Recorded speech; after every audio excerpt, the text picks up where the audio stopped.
Here are the top stories that made News. headlines this We're summer. here in downtown Santa Barbara Events. at Arlington Theater. Our men's soccer team with Sports. a win of 3-0. Same time, same place, right in the heart of Isla Vista. Ucsb-Tv is serving UC Santa Barbara and the surrounding community with real journalism.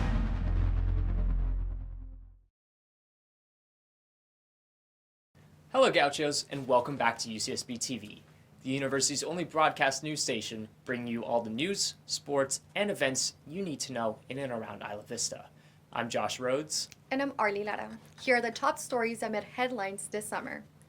UC Santa Barbara welcomed Dennis Asanes as its new chancellor on September 1st, 2025, following the departure of longtime Chancellor Henry Yang.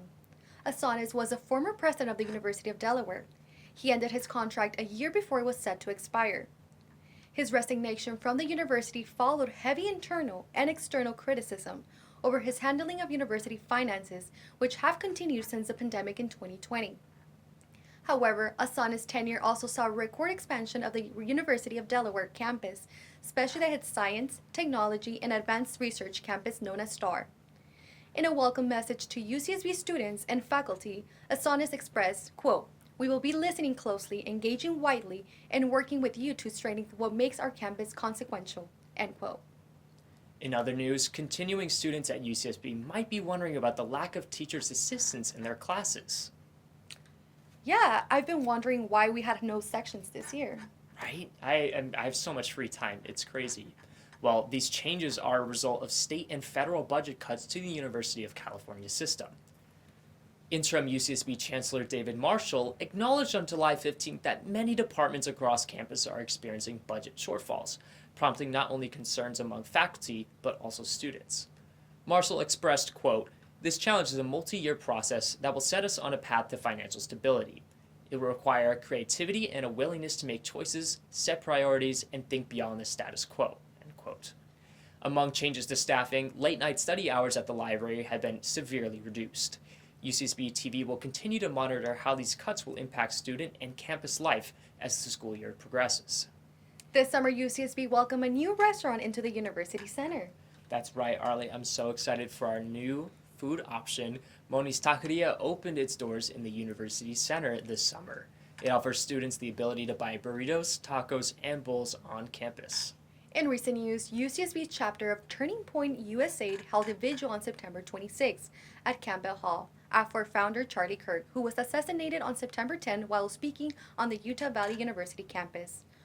Over 100 people attended the event where UCSB chapter head third-year history of public policy and law major Joshua Medeiros spoke about the profound impact Kirk had on his life before leading a prayer. In national news, as of the time of writing, the U.S. government is currently shut down. It began in the early morning of October 1st and comes as congressional leaders and the White House failed to agree on a short-term deal to keep the government funded. This marks the 22nd government shutdown in U.S. history in the last 5 decades.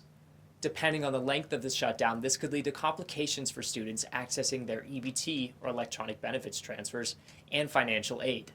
It's important to note that the longest government shutdown lasted 21 days and also occurred during the Trump administration back in 2018.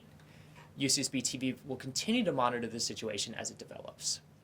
Ending off our first episode of the new school year, sports reporters Annabelle Persad and Nathan Luna cover the hockey game against Long Beach.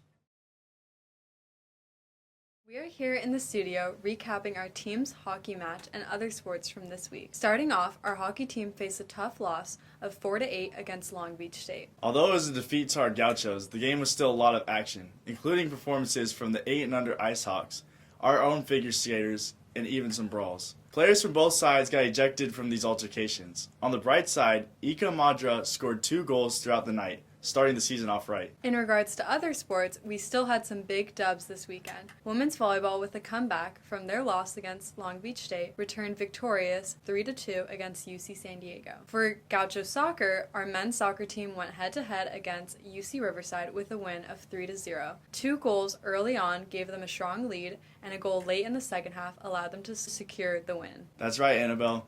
Our Gaucho soccer ladies brought the heat as well by defeating Cal State Bakersfield. Our very own Haley Phillips scored a goal right before halftime, leading to a win of 1-0. On to our tennis teams, both men and women's brought home the doubles championship from the Big West Fall Invite. Congrats to Conrad Brown and Miguel Avendano for the men's team, and Rafael Leroy and Mian Holmes for the women's team. Wow, what an exciting week for UCSB athletics. That's all from sports this week. We'll be back next week keeping you in the loop on Gaucho sports and recreation.